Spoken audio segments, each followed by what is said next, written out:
नमस्कार दोस्तों। तो इसरो ने एक बार फिर से इतिहास रच दिया है और इतिहास रचने के साथ साथ इन्होंने जो है शतक भी लगा दिया। एग्जैक्टली इन्होंने 100वीं सैटेलाइट लॉन्च कर दी है इसरो ने। और ये 100वीं सैटेलाइट कितना महत्व रखती है और ये जो मिशन है ये यूपीएससी जीएस पेपर 3 के पॉइंट ऑफ व्यू से कितना महत्व रखता है, एक एक करके समझते हैं।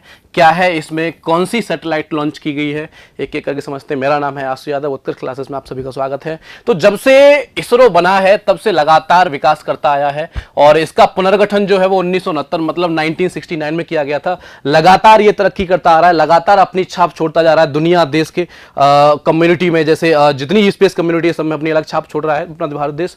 2025 में इसरो ने अपने 100वें रॉकेट प्रक्षेपण यानी लॉन्च में सफलतापूर्वक अंजाम दिया, जो कि भारतीय अंतरिक्ष कार्यक्रम की एक महत्वपूर्ण उपलब्धि है। और ये ध्यान रखें, ये जो प्रक्षेपण यानी ये जो लॉन्च हुआ है ये कौन से व्हीकल से हुआ है, ये है GSLV F-15 व्हीकल के माध्यम से किया गया है। कौन सा सैटेलाइट भेजा है, वो है NVS-02। समझेंगे NVS-02 सैटेलाइट क्या है और इसको सफलतापूर्वक जो है कक्षा में स्थापित कर दिया है। वर्तमान में इसरो का ध्यान न केवल अनुसंधान और विकास पर बल्कि कॉमर्शियल चीजों पर भी है। बिल्कुल ये विश्व भर की जितनी सैटेलाइट है कॉमर्शियली भी भेज रहे हैं हमारे इसरो वाले। बिल्कुल सही बात है, क्योंकि भाई ऑब्वियस है जब टेक्नोलॉजी इतनी अच्छी है, इमिनेंट रोल निभाते हैं पूरी दुनिया में, ठीक है। और देखो कितना कम समय था, बहुत कम समय था। 1962 को जो है इनकी स्थापना की गई थी, 69 में इसको पुनर्गठन कर दिया गया था। देन उसके बाद धीरे धीरे करके आज हम दुनिया के उन चुनिंदा गिने हुए देशों में खड़े हैं जो कि अपने स्पेस प्रोग्राम में बहुत अच्छा कर रहे हैं। हाँ जी, तो समझते हैं क्या है मामला पूरा। तो ये आजकल खबरों में क्यों, खबरों में इसलिए है क्योंकि 29 जनवरी को इसरो ने अपना 100वां मिशन लॉन्च किया है, जो कि NVS-02 उपग्रह को लेके जाएगा कक्षा में। श्रीहरिकोटा से इसको लॉन्च किया गया था। इस मिशन का नाम जो है मेरे प्यारे विद्यार्थियों वो है GSLV F-15/NVS-02। GSLV F-15 जो है ये व्हीकल का नाम है। NVS-02 ये क्या है, ये सैटेलाइट जो भारत से जो गई है, जो प्रक्षेपण की गई है, जो जिसको लॉन्च किया गया है ना।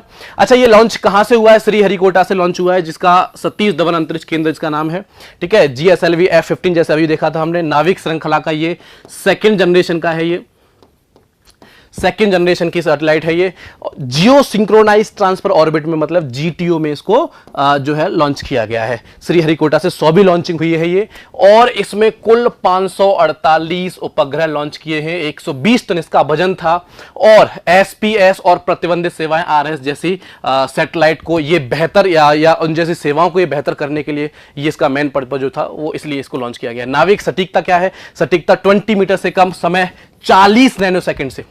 और NVS इसके आगे वाले जो मिशन है वो है NVS-03, NVS-04, NVS-05। इससे पहले क्या हुआ था? इससे पहले नाविक आया था, नाविक, फिर NVS-01। ये ध्यान रखना, NVS नाविक में 7 सैटेलाइट लॉन्च की गई थी। कितनी सैटेलाइट लॉन्च की गई थी? 7 सैटेलाइट लॉन्च की गई थी। अभी जो है वो NVS-02 को लॉन्च किया गया है इसके द्वारा। आगे बात करते हैं इसरो का ऐतिहासिक सफर कैसा रहा, उसकी उपलब्धियां क्या है। तो देखा जाए तो इसरो की जड़ें 1962 में लगा दी गई थी और इसका नाम रखा गया था भारतीय राष्ट्रीय अंतरिक्ष अनुसंधान समिति। इसके बाद 1969 में इसरो का पुनर्गठन हुआ और इसका नाम चेंज करके क्या रख दिया? इसरो रख दिया गया। और 1972 में इसे एक स्वतंत्र अंतरिक्ष विभाग का दर्जा भी दे दिया गया। 1980, हालांकि 1980 में यह सफल हुआ था पहला प्रक्षेपण यानी पहला लॉन्च। 1979 में ये असफल हुआ था। किसकी नेतृत्व में? साराभाई, विक्रम साराभाई के नेतृत्व में इसको छोड़ा गया था। 1979 में पहला लॉन्च हुआ था, लेकिन वो क्या हो गया था? वो फेल हुआ था। पहला सफल जो लॉन्च हुआ है 1980 में भारत ने अपने पहले उपग्रह रोहिणी, ये ध्यान रखो, ये पॉइंट ऑफ व्यू से काफी सही है, रोहिणी नाम है पहले उपग्रह का, जो कि SLV-3 के द्वारा छोड़ा गया था और ये सफल भी हुआ था। इससे पहले जो फेल हुआ था वो बताया मैंने आपको 1979 में। हालांकि तो अगर देखो यहां क्वेश्चन आपको थोड़ा सा ट्रिक करेगा। क्वेश्चन ट्रिक कैसे करेगा कि भारत ने पहला सैटेलाइट लॉन्च कब किया? तो 1969। समझ में आ रहा नहीं आ रहा? 1979, सॉरी 69 नहीं, 1979, 1979। लेकिन सफलतापूर्वक जो है वो कैसे कक्षा में स्थापित हो चुका था, वो कौन सा है? 1980। मतलब फॉर एग्जाम्पल कोई क्वेश्चन आपसे पूछे कि भारत का पहला सफलतापूर्वक मिशन सैटेलाइट कौन सा छोड़ा गया था या फिर किस सन में छोड़ा गया था, तो वो था 1980। 1989 में ये असफल हो गया था, फेल हो गया था। आई होप समझ में आ गया होगा आपको।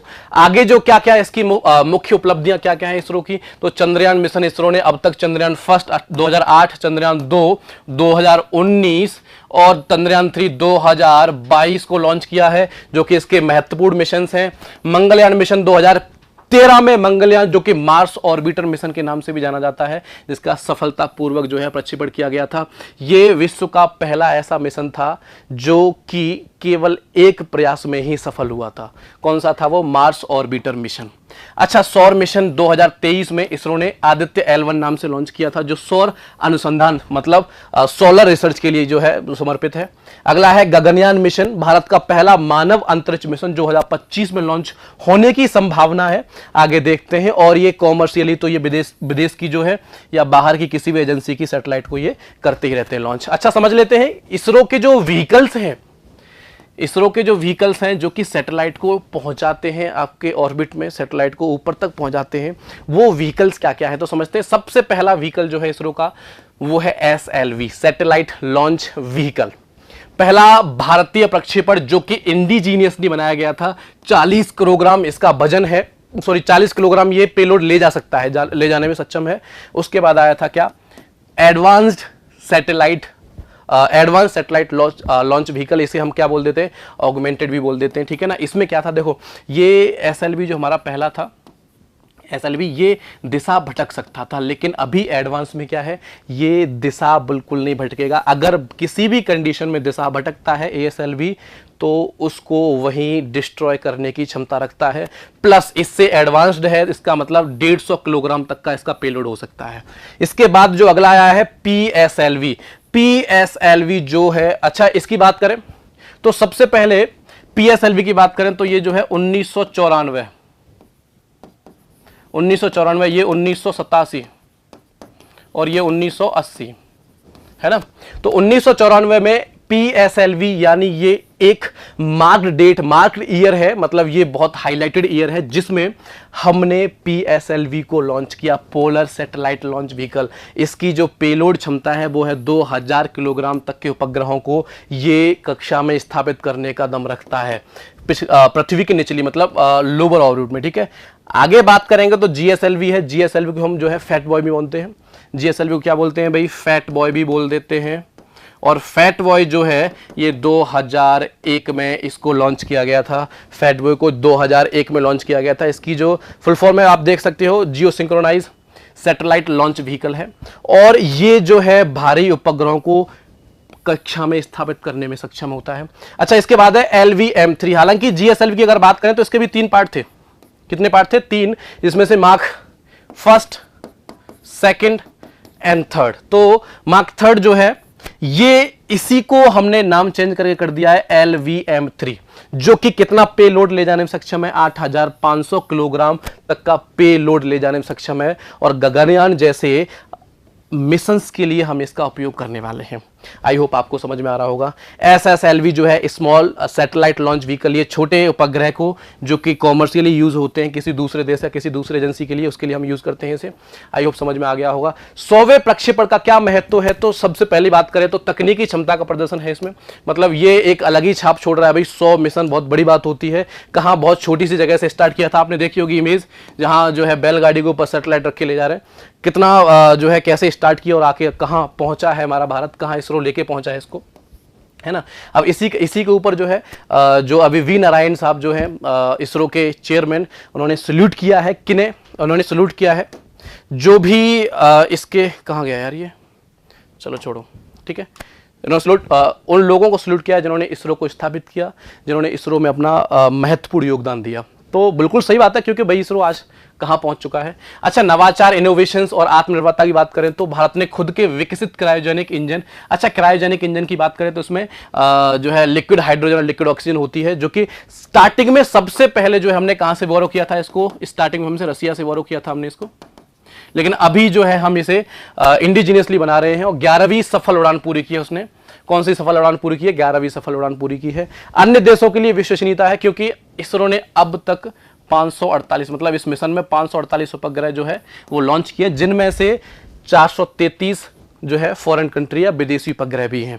अच्छा, अगर बात करें तो कॉमर्शियल पर्पस से अगर बात करें तो ऑब्वियस है, कॉमर्शियल पर्पस से इससे इसके जो है कई सारे रास्ते खुलेंगे, बहुत सारे देश जो है, क्योंकि ऑब्वियस है इसरो बहुत सस्ते में पहुंचा देता है। जब सस्ते में पहुंचाएगा तो कोई भी देश या कोई भी एजेंसी अपने उपग्रह यहां से छुड़वाना चाहेगा, ऑब्वियस है। ठीक है, वर्तमान स्थिति की बात करें तो 2024 में इसरो ने अंतरिक्ष क्षेत्र में और अधिक कॉमर्शियली भागीदारी की जो है दिशा में कदम बढ़ाए हैं। ऑब्वियस है, बिल्कुल सही बात है, विदेशी उपग्रह जो लॉन्च है उनमें तेजी बहुत जल्दी आएगी और वो लोग आके इसरो से लॉन्च करवाएंगे, ऑब्वियस है। और इससे जो है इसरो का बजट बढ़ेगा, इसरो मजबूत होगा और अच्छे से इनोवेशंस कर पाएगा। ठीक है, आगे आने वाले मिशन क्या क्या हैं इसरो के, तो पहला तो आपको पता ही है, चंद्रमा से नमूना वापस लेके आना, चंद्रयान 3 है। चंद्रमा से कोई भी ऐसा जो है कह सकते हो वहाँ की जो मिट्टी है उसको वापस लेके आना है, तो ये मिशन कौन सा होगा हमारा, चंद्रयान 3। अगला मिशन है शुक्र मिशन, जो कि एक्सपेक्टेड है 2027 और 28 में, 2027 या 28 में इसको जो है लॉन्च करने की आशंका है, यहाँ हो सकता है इट में भी। ठीक है, तो क्योंकि ऑब्वियस है टेक्निकल चीजें थोड़ा ऊपर नीचे हो सकता है। ठीक है, भारतीय अंतरिक्ष स्टेशन बनाने की ओर भी अग्रसर है हमारा इसरो, जिसका एक्सपेक्टेड टाइम जो है वो 2035 है। 2035 तक इसरो जो है अपना खुद का अंतरिक्ष स्टेशन स्थापित करने की कोशिश करेगा, और टेक्निकल चीजें हैं, अब देखते हैं क्या होता है। आगे समझते हैं जो NGLV नया प्रक्षेपण यान, जो नया व्हीकल आ रहा है, न्यू जो है जियो सिंक्रोनाइज लॉन्च व्हीकल, ऐसा ही है, जो कि नई पीढ़ी का लॉन्च व्हीकल होगा। और ये जो पेलोड ले जाने में सक्षम है वो है 30,000 किलोग्राम तक पेलोड ले जाने में सक्षम है। और सबसे बड़ी बात तो यह है कि इसका रीयूज हो सकता है। इसका क्या हो सकता है, इसका रीयूज हो सकता है। और ये पहले चरण में अगर बात करें तो 1520 बार इसका रीयूज हो जाएगा। 1520 बार बहुत बड़ी बात है। जब इतना रीयूज होगा तो अभी ऐसा लागत कम होगी तो इनोवेशंस और पैसे बचेंगे, है ना। तो तीसरे लॉन्च पैड का निर्माण भी हो रहा है, ये ध्यान रखो। अभी जो है 2 लॉन्च पैड हैं सतीश धवन में, तीसरा फिर से बनाया जा रहा है। वर्तमान में NGLV के प्रारंभिक परीक्षण किए जा चुके हैं। 2027 में इसका जो है पहला प्रक्षेपण करने की योजना बना रहे हैं। ठीक है, अच्छा समझते हैं नाविक क्या है। तो NVS-02 उपग्रह का महत्व क्या है। ऐसा कि मैंने आपको बताया था, सबसे पहले नाविक किया गया था। ठीक है, उसके बाद नाविक में 7 सैटेलाइट लॉन्च की गई थी। उसके बाद NVS-01 किया गया था। ठीक है, उसके बाद जो है अब NVS-02 लॉन्च कर दिया गया है, जिसको कि 100वें लॉन्च के रूप में हम सेलिब्रेट कर रहे हैं, ऐसा ही है। तो भारत का अपना क्षेत्रीय पोजीशनिंग सिस्टम है, मतलब जो है GPS है भारत का अपना, वो भी क्षेत्रीय, रीजनल, ध्यान रखेंगे ये रीजनल है, ग्लोबल नहीं है। GPS ये GPS से अधिक सटीकता जो है प्रदान करता है आपको, मतलब GPS जो कि अमेरिका का है और इससे अधिक सटीकता आपको प्रोवाइड कराएगा ये। तो नई पीढ़ी के उपग्रह, स्वदेशी परमाणु घड़िया, ये इंडिजीनियसली जो है वो एटॉमिक एनर्जी से चलेगा, जो कि काफी लंबे समय तक चलने वाला है, और ये L1 आवृत्ति की जो प्रणाली है उसको सपोर्ट करेगा, जो कि GPS में भी काम करती है। ठीक है, अच्छा वैश्विक या ग्लोबल नेविगेशन सिस्टम की बात करें हम, तो ग्लोबल नेविगेशन सिस्टम की बात करें तो ग्लोबल नेविगेशन सिस्टम में अगर हम देखें तो सबसे पहले GPS है, और रूस का ग्लोनास है, यूरोप का गैलीलियो है, और चीन का बेइडो है। लेकिन भारत का अभी जो नाविक है ये है क्षेत्रीय यानी रीजनल है ना। आपको आई होप समझ में आ रहा होगा। वर्तमान स्थिति क्या है इसकी, कि भारत सरकार ने हाल ही में नाविक को और अधिक सटीक बनाने और इसके उपयोग को बढ़ावा देने के लिए नई नीतियां लागू की हैं, ऑब्वियस है। ठीक है, अच्छा अगर इसके निष्कर्ष की बात करें तो प्रॉपर ये आर्टिकल निष्कर्ष निकल के आता है। तो निष्कर्ष है कि इसरो का 100वां प्रक्षेपण भारत की अंतरिक्ष उपलब्धियों का प्रतीक है। बिल्कुल सही बात है, अरे डंका बज गया भारत का, और क्या चाहिए भाई साहब। इस सफलता के बाद भारत भविष्य में और भी बड़े अंतरिक्ष मिशनों की योजना बना रहा है, जैसे कि आपको अभी हमने जिक्र किया था, गगनयान है, चंद्रयान 3 है, स्पेस स्टेशन है, ये सारे जो है भविष्य में मिशन हो सकते हैं। भारत के आत्मनिर्भरता और नवाचार पर जोर देते हुए, बिल्कुल सही बात है, इसरो की भविष्य की योजना भारत को अंतरिक्ष महाशक्ति बनाने की दिशा में एक बड़ा कदम है। बिल्कुल सही बात है। अच्छा ये आपके लिए एक प्रश्न है, और इस प्रश्न का आपको जवाब नीचे कमेंट बॉक्स में देना है। ध्यान से पढ़ोगे और इसका आपको जवाब देना है। ठीक है, अब बात करते हैं कि UPSC GS paper 3 science and technology के अकॉर्डिंग क्या मेंस में क्वेश्चन आ सकता है। मेंस में क्वेश्चन किस तरह से आ सकता है, तो वो कह रहा है कि भारतीय अंतरिक्ष अनुसंधान संगठन इसरो का 100वां प्रक्षेपण भारत की अंतरिक्ष क्षमताओं और वैश्विक उपस्थिति के लिए एक महत्वपूर्ण मील का पत्थर है। इसरो की उपलब्धियों का विश्लेषण करें और इसके भविष्य के अंतरिक्ष कार्यक्रमों की चुनौतियों का मूल्यांकन करें, असेसमेंट करें। 150 शब्दों में आपको बताना है ये। ठीक है। तो इसको स्टार्ट कहां से करेंगे? सबसे पहले इंट्रोडक्शन चाहिए, इसका परिचय चाहिए। तो परिचय आप डाल सकते हो, बेसिक सा दिख रहा है आपको। इसमें आपको और इन्फॉर्मेशन ऐड करनी है। परिचय में आप इन्फॉर्मेशन क्या ऐड करोगे? सिंपल सा है, ठीक है। ज्यादा कुछ ऐड नहीं करना। इसमें क्या है कि स्टार्टिंग कहां से हुई थी इसरो की, इसरो में किसका जो है महत्वपूर्ण रोल था, ठीक है, और अब तक भारत ने क्यों नहीं चंद्रमा पर कोई भी मानव जनित मिशन किया। तो ये सारी चीज आप इसमें डाल सकते हो। इसके बाद जो है इसकी मुख्य उपलब्धियां गिना दोगे आप, इसमें आगे की इंफॉर्मेशन ऐड कर देना। चंद्रयान मिशन है, मंगलयान है, गगनयान है, नाविक है, ठीक है, और ये प्रक्षेपण जो है कॉमर्शियल वाले, इसमें आप जो है इसकी इंफॉर्मेशन आगे ऐड कर देना। 500 प्लस है। आगे आने वाले कौन से मिशन है, कॉमर्शियल आगे आने वाला कौन सा देश जो है भारत को अधिक सपोर्ट कर रहा है, कौन से देश ने भारत के लिए सबसे अधिक जो है भारत ने कौन से देश के लिए सबसे अधिक जो है सैटेलाइट लॉन्च की है, आप इसको ऐड कर सकते हो। भविष्य में चुनौतियां क्या आ सकती हैं, वित्तीय संसाधन, तकनीकी नवाचार, वैश्विक सहयोग, मानव मिशन की जटिलताएं, इसमें आप थोड़ा और ऐड कर सकते हो। हालांकि मैं आपको ये की पॉइंट्स दे रहा हूं, आप इन की पॉइंट्स के थ्रू आप जो है इसका एक आंसर लिख लेना प्रॉपर तरीके से। लास्ट में आपको क्या करना है? लास्ट में आपको कंक्लूजन लिख देना प्रॉपर। इसरो का 100वां प्रक्षेपण भारत की वैज्ञानिक और तकनीकी प्रगति का प्रतीक है। हालांकि भविष्य की योजनाओं को साकार करने के लिए इसरो को वैश्विक प्रतिस्पर्धा, वित्तीय स्थिरता और नवाचार को प्राथमिकता देनी होगी। बिल्कुल सही बात है। तो ये रहा प्रॉपर इसका एनालिसिस। आई होप आपको ये चीज समझ में आई होगी। और ये ध्यान रखें, मेंस वाला क्वेश्चन लिखना बिल्कुल ना भूलें। और मैंने आपको एक क्वेश्चन भी दिया था जो कि आपको कमेंट बॉक्स में उसका आंसर देना है। और आई होप आपको समझ में आया होगा सब कुछ। बाकी मिलेंगे आपसे अगले आर्टिकल के साथ। Thank you.